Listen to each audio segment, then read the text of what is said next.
Welcome to Moments with Mary Ann. This is your host, Mary Ann Pastana, and we're here today with special guest Ann Saffi Biasetti, who's here to share with us her book, Befriending Your Body, a self-compassionate approach to freeing yourself from disordered eating. So are you looking for a step-by-step, holistic approach to eating disorder recovery? Well, today's guest is here to share with us just that. So Dr. Ann Saffi Biasetti is a practicing psychotherapist for over 34 years. She holds a PhD in psychology with a transpersonal concentration and is licensed as a clinical social worker.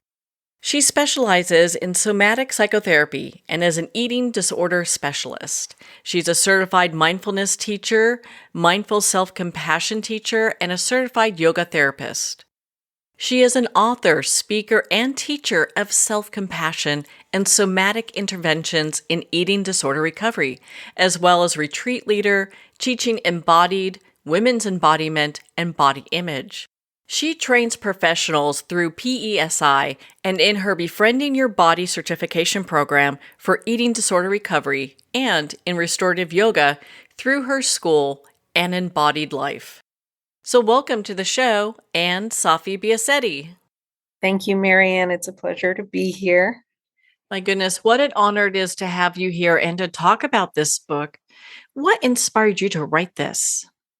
So Befriending Your Body was born from actually my doctoral research. I was a clinician for 20 years and then decided in my 40s to go back to school for my PhD in psychology. And when I was doing this research study, which was research on the role that self-compassion played in guiding women, helping women not just to achieve recovery in their body and with food and within themselves, but also really what I was most interested in is learning about how it helped them to sustain that over time, because that was really what I was running into as a clinician and what we run into in the world of recovery from any type of eating disorder, disordered eating, body image issues, is that there's constant return to those distressing behaviors and thoughts. And these were women that came to my research study specifically because they had met the criteria for meeting what we call out in the world behavioral recovery, meaning they weren't doing self-harming behavior anymore in any way to their body. And they really related to the role of self-compassion as having a major, major impact on that and the sustainment, being able to go forward and continue that. And so this book was born from really the qualitative research, the interviews that I did with these women, the in-depth interviews that I found so enriching that by the end of this study, rather than putting it into a journal article and multiple journal articles that really wouldn't get out there to the public, right? They would be. Well, I'm so grateful that you put all that together and brought this book forth because, I mean, how often do we think of, okay, we're going to heal the body, but that self-compassion part, most people don't consider that. That's right. That's right. And especially in this population. And that's actually what inspired me to research self-compassion within this population to begin with, because of the fact that so many people struggle with being compassionate when it has anything to do with their body or food. As a matter of fact, it's a population that tends to have what we call in the self-compassion world, we call when it's difficult to take in self-compassion, there's a name for it called backdraft.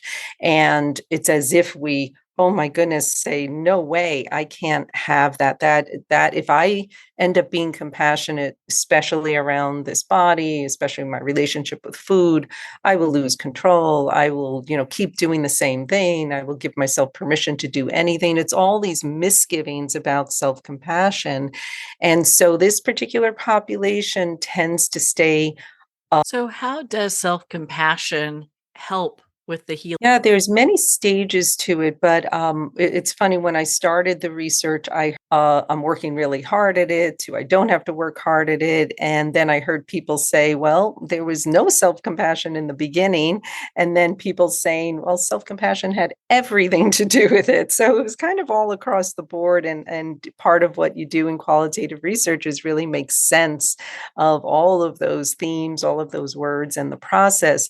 And it really begins with understanding. And the process really starts and started for all my participants with beginning to have a new understanding about what was happening inside their body rather than external. So they knew what was happening in behavior and what was going on with that, but they didn't understand actually what was happening within their body, such as what is actually happening within my physiology, my system, my nervous system, my organs. They needed to have a depth of understanding that they weren't getting on the outside. People were so focused on their appearance and so focused on their behavior that no one ever stopped to start to really listen to what their internal experience was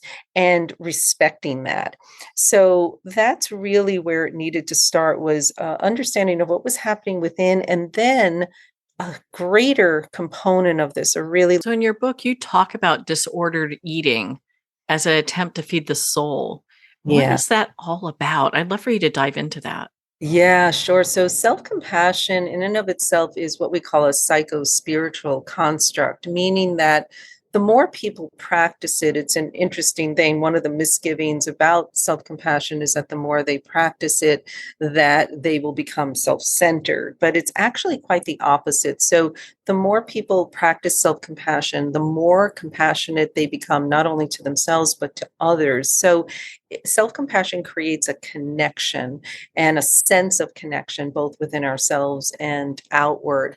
And when we talk about that component, you can use the word soul for many different things: soul, spirit, reconnection with what was meaningful to them, reconnection with their values, reconnection with something greater than just what their body looked like. So, image beyond image. So, self compassion, being that psycho-spiritual construct, moved people, the more they aligned with it and allowed it to be there, moved them into really coming home to what felt very true to them, like their truest self. As a yoga therapist, I teach my classes, and we often speak of concepts like that, like coming home, coming back to yourself. And the interesting thing throughout the research is that when women talked about reconnecting with the soul within this body, whatever that meant to them, they piece that was explored over. In your book, you discuss how, I guess, the common experience that many talk about is feeling broken. Can you share Yes. about that with us? Yes, broken was, was a word that every single participant used to describe the beginning stage of their recovery process when there was no self-compassion to be found. So they described it as a time where they felt completely disconnected from their mind and body. So as if mind and body were separate entities. Many of them, because a lot of the interviews were done in person as well, so many of them would even give the visual image of saying, I feel cut off from, the neck up, head up, and don't even know anything about this body. So broken comprised both that separation between mind and body, which we call disembodiment. It also comprised so much grief, because when someone is so preoccupied um, within their mind that way, and preoccupied with behavior that is leaving them feeling so shamed and disconnected from the world, from others, they actually lose life. They lose. It's kind of like they have a segment of their life that just isn't there. That's right. That's right. And that's really that reflection back was quite profound for all of them to recognize it. And the beautiful transformative component of broken was that now once they embraced compassion and once they embrace the ability to tolerate moments of grief again and move forward, they had such gratitude for their lives in the present moment. So there is a transformative quality. I really like to point that out to everyone, that it may be the place that people are feeling like they're starting, but it does not at all mean that that's where they will end up. As a matter of fact, it's quite the opposite, because that transformative place of in this body, in this life now. So it's possible regardless what the great suffering is, because,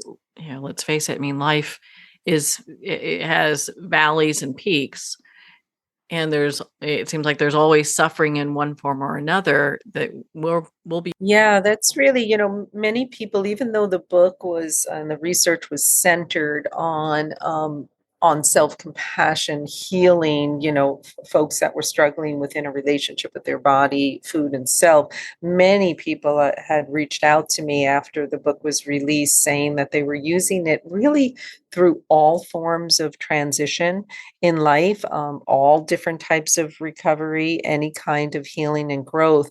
And that is so the process that is listed in the book of sort of how to return and transform the suffering was really a process that people were able to apply to so many different forms of transition and growth and healing that was needed.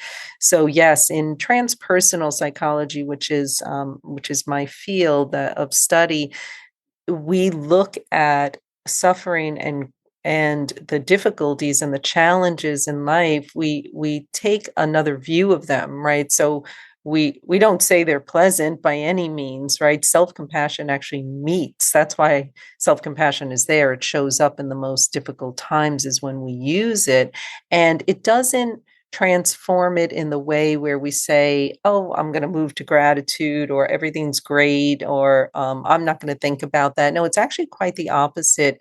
It moves in to hold the suffering in a different way and to soothe it so that we can be with it. We can feel it. We can. You have so many wonderful practices within your book. Is there one that you could share with us now so readers and our listeners can cultivate? Yeah, so there's multiple, as you say, in there, but the one that I really like people to become aware of from the start. There's a few phrases that I have throughout the book, but particularly that I use in my current program that I have that was created out of the book. Just the simple phrase when you're in a tough moment of saying, out of fairness, this is hard. This moment is hard. So just that acknowledgement of a tough moment, and if we couple that with what we call a compassionate touch, and that could be anything from holding your hands together. It could be something like taking a hand to your heart. You could be giving yourself a little hug. One of the particular practices that I have in the book that people really love is what I call the heavy head. And it's a practice where you just allow yourself to rest your arms on your desk, your chair, whatever it may be, and just take both hands or one hand and let your hands embrace your cheeks, the side of your head, the top of your head, whatever it may be. And the practice takes us through the felt sense of what it's like to let the mind that's filled with worry, fear, trepidation, whatever else it may be, to let that just rest and be held for a while. And that practice ends up being a real favorite of folks because you'd be surprised how just this little component of taking a soft, warm touch to an area that tends to be filled with so much heaviness, how that just can lighten a moment. And in that practice, I encourage people, I have words that I encourage them to use, like, this is a lot to carry around. I wish for this to be released. Can I just allow in the comfort, the soothing to this moment and allow that to be enough right now? So so that's a little practice that I really encourage people, say that once they learn it, that they kind of take that throughout the day. I mean, who of us does not have worry, right? Does not have fear, does not have the anxiety of what's next. So it's a combining it with touch and those kinds of compassionate words really allows us to just hold the moment differently. Well, on that note, we're going to pause here for a quick break. We've been speaking with Ann Saffi Biasetti in regards to her book, Befriending Your Body, a self-compassionate approach to freeing yourself from disordered eating. You've been listening to Moments with Mary Ann. We'll be right back after these messages from our sponsors. Are you an author, speaker, or expert who is looking for more publicity? Visit radioguestlist.com and sign up for free interview requests from shows looking for guests. Radio Guest List is the #1 free booking resource for radio, podcasts, and TV talk shows who are looking for experts like you right now. Visit radioguestlist.com and sign up today to get the visibility you deserve. There comes a moment when you realize you're somewhere special. When you discover that each beautiful creature that you see has been rescued from a life of absolute horror and brought to this incredibly free place. Here's where their lives were forever changed and where yours will as well. Discover over 500 tigers, bears, and lions at the brand new visitor center at the Wild Animal Sanctuary just outside Denver. For more information, visit wildanimalsanctuary.org. Discover true freedom at the Wild Animal Sanctuary.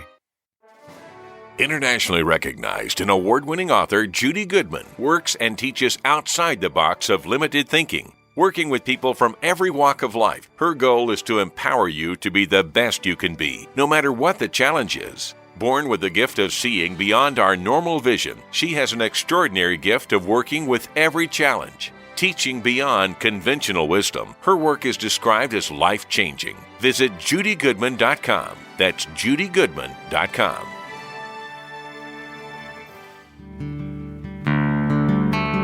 I'd like to thank Jason Eastwood at Guitarfulness for sharing his inspiring music and talent with us. His music is known worldwide for cultivating atmospheres of harmony, inner peace, and clarity.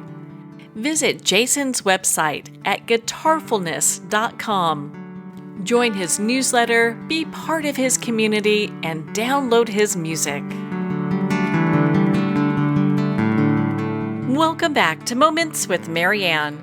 We're here today with special guest, Ann Saffi Biasetti, who's here sharing with us her book, Befriending Your Body, a self-compassionate approach to freeing yourself from disordered eating.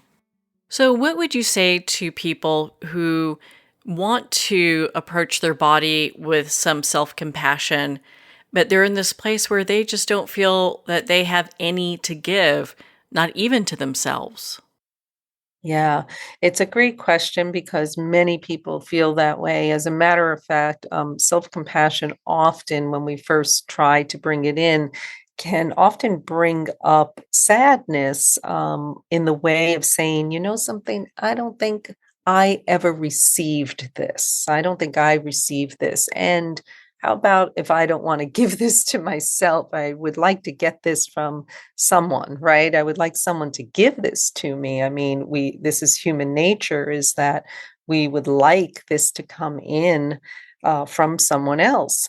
And so it's not the typical practice to try and do this for oneself. And with that, what what I say and what we say out in the world of self-compassion research, my primary teachers, Chris Germer and Kristen Neff, and they created the mindful self-compassion program, and we all say the same words, which is we want to start really small. So self-compassion practice doesn't mean that we have to immediately start with those kinds of words that I was just sharing. We can start with little acts of comfort.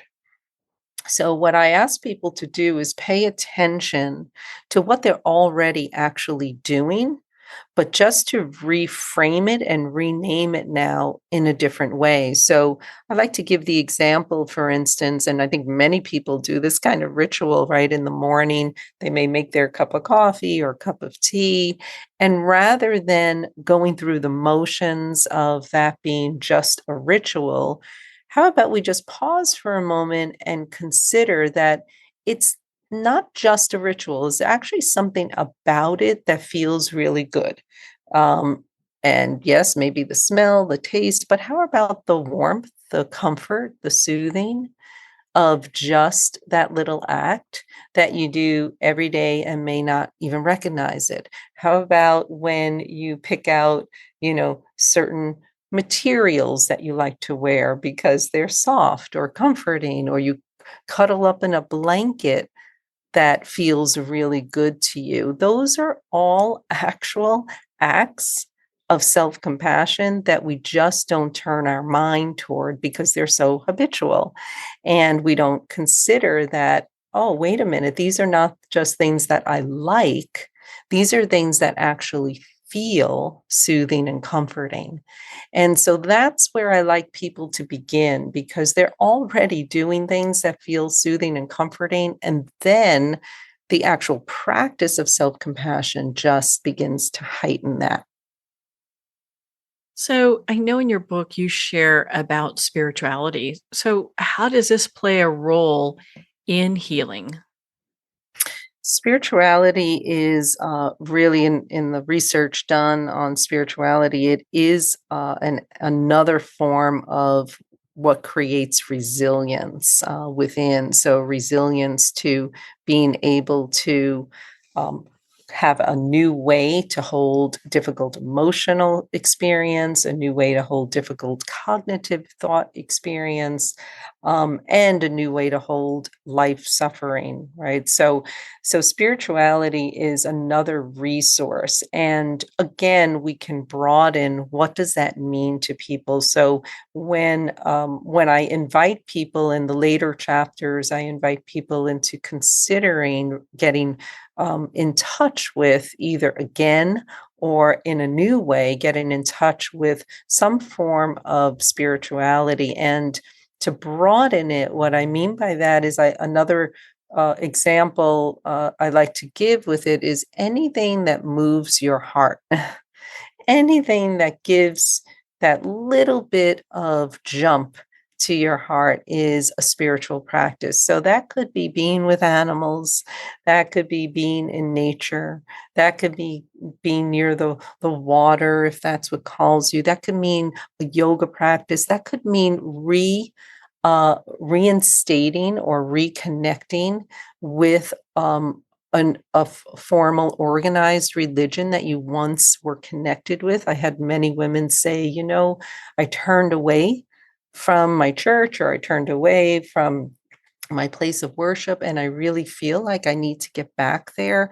So we have to broaden it to really mean whatever starts to move you into a place of connection and move your heart. So spirituality really can mean any of those components. And to know that when we do that, when we engage in anything that moves our heart that way, we are creating more resiliency. It's another protective factor, another holding. In your book, you share about reframing through the body, and I was very intrigued by that. And I'd love to hear you just share a little bit more about that with us.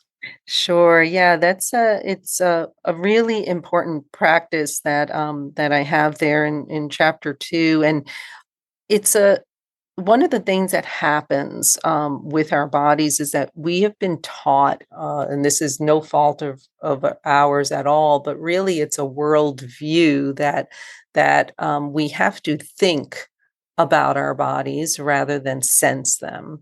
And that's where the disconnection comes from. So I like everyone to understand that, again, we were not born with this disembodied view. We were born fully connected, fully embodied beings.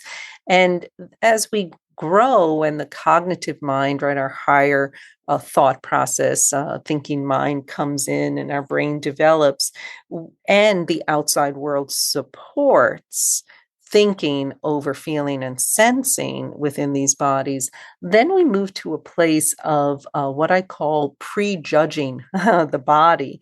So we don't give our bodies a fair chance to report to us on a sensory level what's really happening inside. So an example of this would be, let's say I have pain in my back. Like I've had lower back, pain spasms before, like many people middle age or an older do. And prejudging it would be me waking up in the morning and saying, oh, I don't think I'm going to go ahead and do that today because of my back.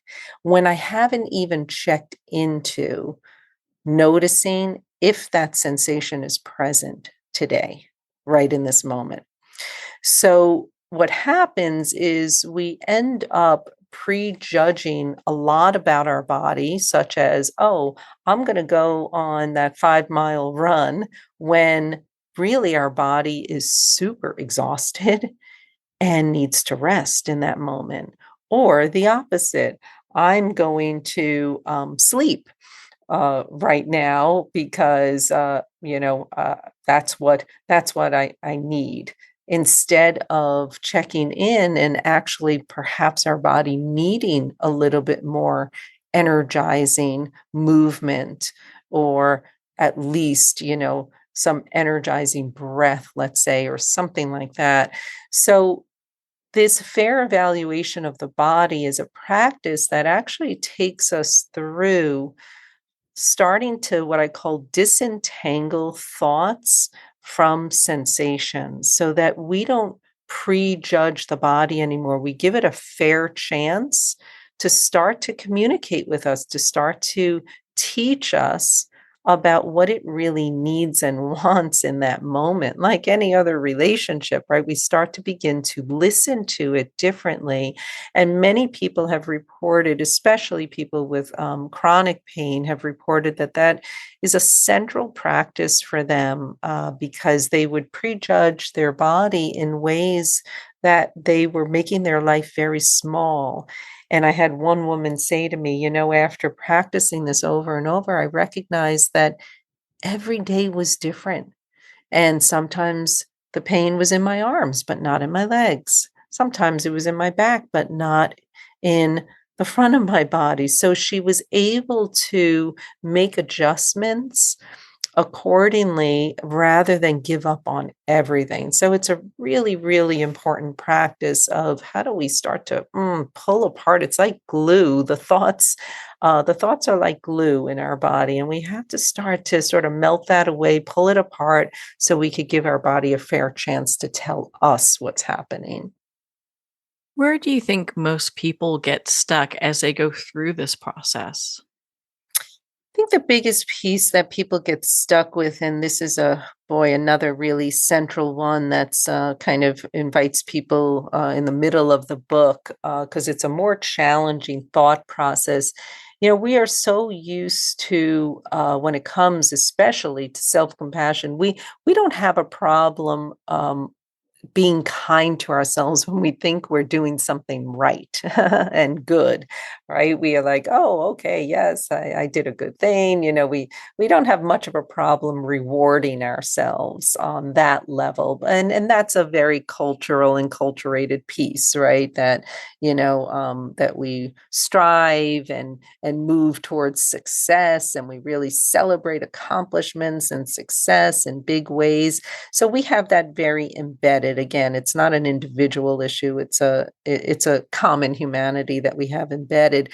The hard part is, how do we be kind to ourselves when we have done something that we feel is not kind to ourselves? So when it comes to this particular piece, and the struggle along the way, which is behavior takes a long time to change. So self-compassion says, even if you are having a really challenging day, you were self-critical toward your body, you had a really challenging day with food, how can you still be kind to yourself, even if you feel there was something that was unkind that was done? So that's what we call a binary thought, a binary thought, which is, oh, I can only be kind to myself when I've done something good. And then I have to punish and criticize myself if I feel like I've done something bad, because that's the only way I'll get out of it. And self-compassion actually comes in the middle and says, no, I'm going to show up here even when you're doing things that are not kind. And that is actually what's going to soften you toward the kind things. So I hope that makes sense, because it's a really tough one for people to get. And, a little practice that I have around it has to do with food, and it's in the book. And I asked people if they felt that today was a day that they really supported their body and, what they really wanted to do with food.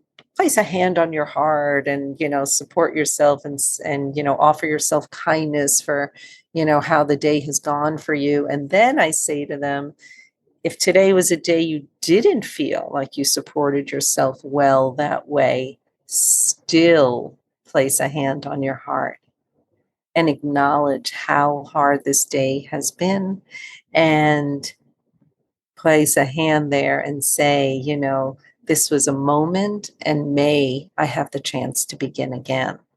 So it's a powerful practice, because most people sit there and say, like, oh, I only get to place a hand on my heart in this one direction, not the other. So they're often quite surprised when I say, still place a hand there and give yourself kindness.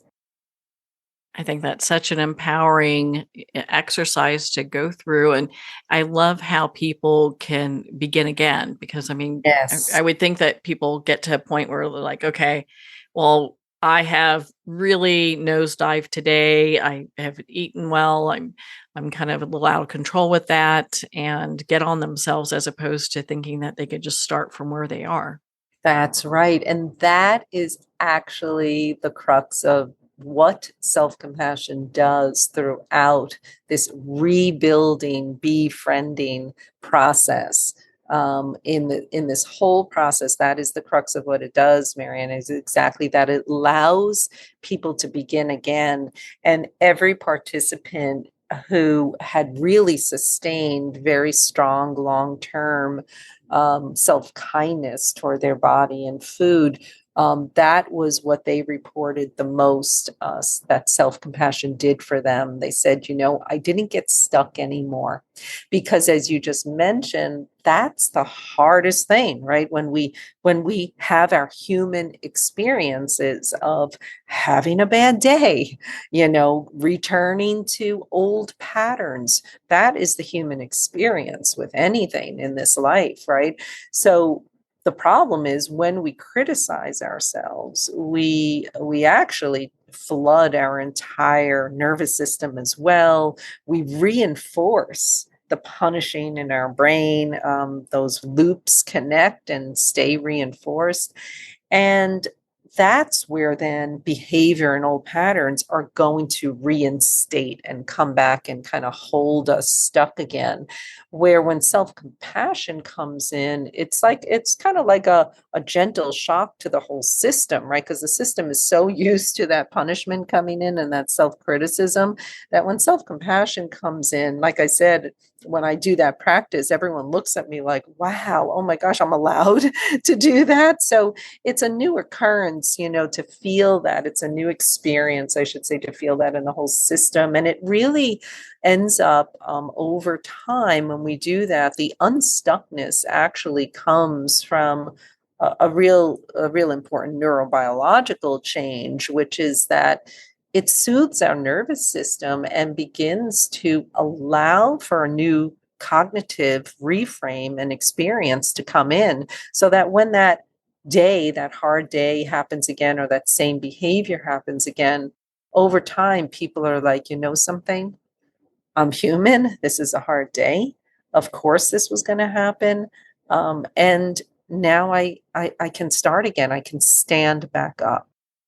If someone has or develops a mindfulness practice, does that tend to help with this new way of life? Yeah, absolutely. Mindfulness and self-compassion. There's a beautiful teaching, actually, in the spiritual teachings about mindfulness and compassion. They call it the two wings of the bird, meaning that one without the other, the bird can't fly. So if we have mindfulness, which is the present moment awareness, being very purposeful and intentional about our focus and where we place our attention, if we have that practice, that's fantastic. However, what I tell everyone is the challenge happens when we start to notice things we don't want to notice. And if we don't have self-compassion on the other end to say exactly what we were just saying, which is, hey, you just noticed a really hard truth. You just noticed something that was really, really tough for you to admit to and to notice. How can we be kind here to learn more about this? If we don't have self-compassion to come in and say that, I call self-compassion the gentle teacher. So we become aware of something, but then don't have the other wing of the bird, that self-compassion, to mediate it. Well, then, unfortunately, mindfulness falls flat, and it will be replaced by something very unmindful, which is criticism and that whole cycle again. So they do go together, and when we can bring them together, those two wings of the bird, then we can fly, right? When we can bring those two teachings together and really allow our awareness to grow and to be honest with ourselves, and at the same time compassionate toward what we're noticing, well, then we have a very empowering experience inside. Do you have meditation practices that go with this work as well? Yes, in the book, there are several meditations as well. A very primary and powerful one that's in the book, and I have many of the meditation practices and many of the practices that are in the book. I do have them recorded on my website, and those are, people can download those for free to practice with. But a very powerful one is the practice of forgiveness. And that's a meditation that I ask people to just listen to. They don't even have to formally sit down and practice with it. They can just kind of play it in the background. And it's one that it really starts to shift people's perspective on what they've been going through. And it really talks about coming, exactly like I said, that awareness that, hey, there have been things that maybe I've done here to this body that I am finally becoming aware of and I don't like. And the powerful, powerful practice of understanding that we never meant to do this. All of these behaviors come into our lives not from our doing. It's not a choice-based process. It's so much of it, majority of it is what we're really encouraged to do out in the world, which is not be kind to our body, to control our body in all different ways, shapes and sizes, right? And activity level, everything. So we come to understand that, wait a minute, what am I really forgiving? Am I forgiving myself for anything here? Or am I forgiving based on now this new understanding that I was only trying to help myself in some way. I wasn't trying to purposely do harm. And so this practice of forgiveness and its relationship to self-compassion is really intertwined. And the two, again, are crucial partners together in really coming to a new understanding. So if there's any of the meditations in the book, I believe many of them are helpful, but this practice of forgiveness has been such a central one. It's actually turned into a second independent qualitative research study for myself as well last year. I wanted to really understand more of the role of forgiveness on embodiment, and it really came out of this practice because this practice was I heard from hundreds of people throughout the years how powerful this practice was for them.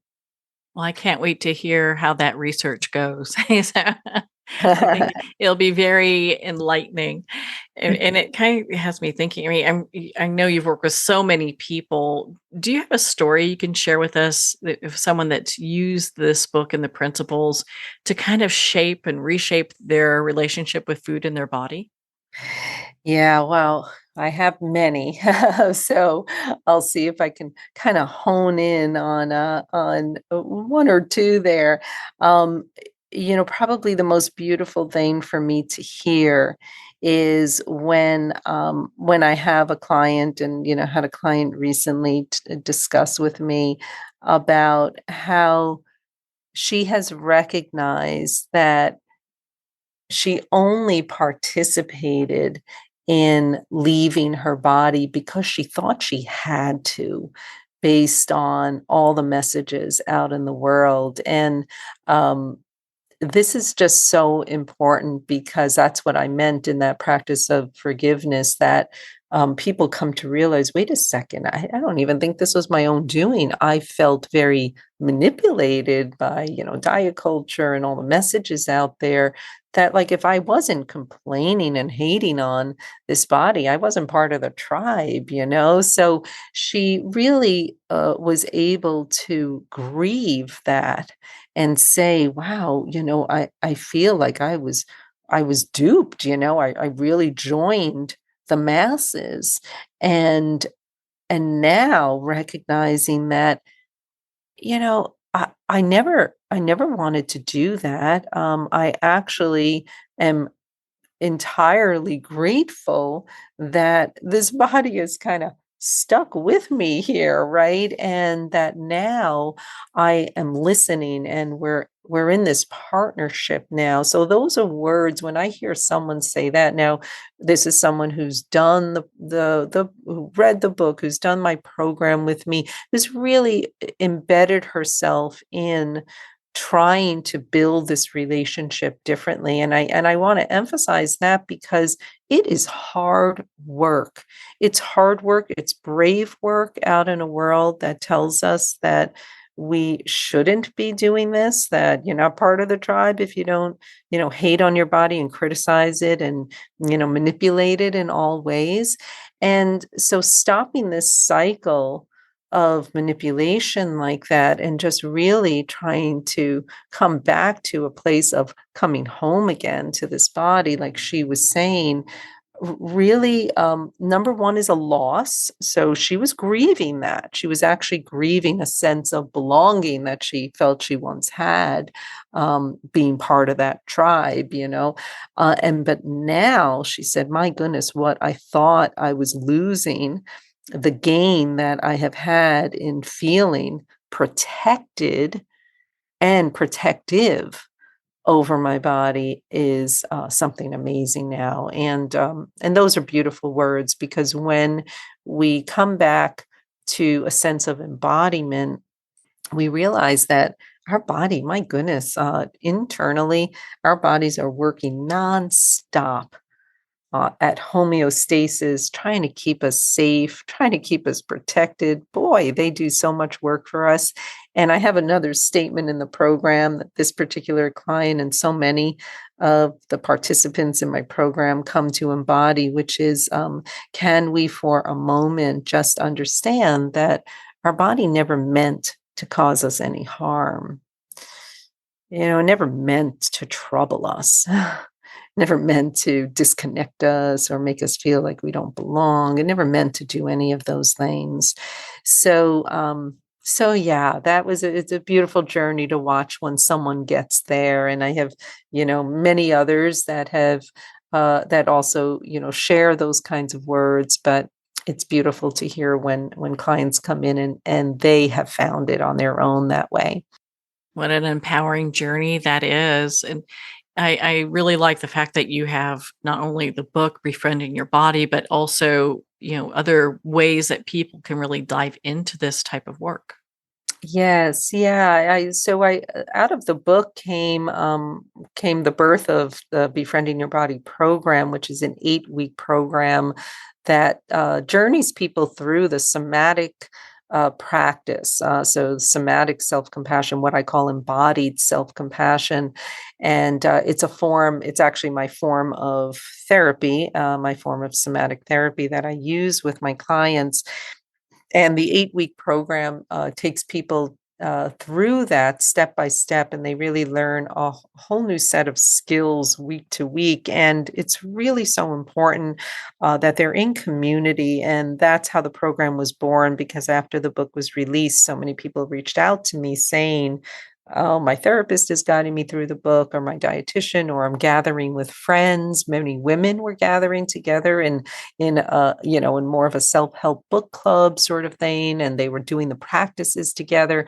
So I very quickly understood that this had to be a community and had to be a common humanity experience together, and that's how the program was born. So people can engage with that, and I now train professionals in that. So that's a beautiful thing. I love to see the program being offered now around the world, and many opportunities for people to be able to join in and have this opportunity at growth and a new way of healing. Well, Anne, where can our listeners connect with you and be part of your community and learn more about your work and how to be involved?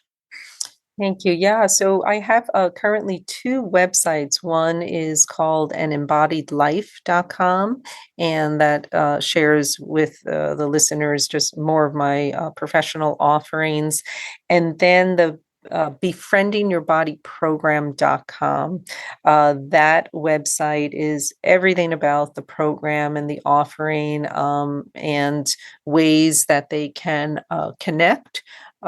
It's also the training for professionals is there, but on that website is also the whole page of free resources. So they can hop on that page, and there's lots and lots of downloadable meditations, practices, webinars, podcasts, yoga practices, all that kind of lovely stuff that they can hopefully engage in and with for free. So this wanted to make the work as accessible for folks as possible. Well, Anne, thank you so much for taking the time to be on the show with us here today. Thank you, Marian. I really appreciate you having me on. Well, thank you, Anne. It's been such an honor to spend this time with you and to talk about your book, Befriending Your Body, a self-compassionate approach to freeing yourself from disordered eating. Well, we're at the end of our time today. I'd like to thank everyone for tuning in. You've been listening to Moments with Mary Ann, where we make every moment count.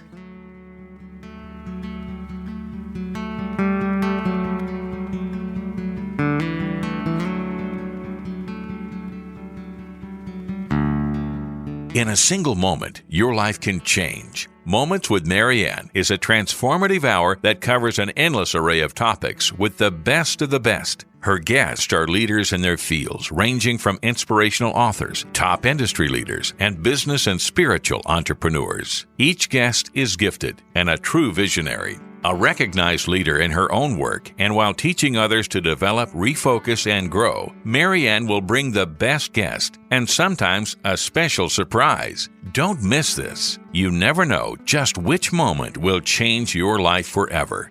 Make sure to tune in and visit momentswithmaryann.com for more information.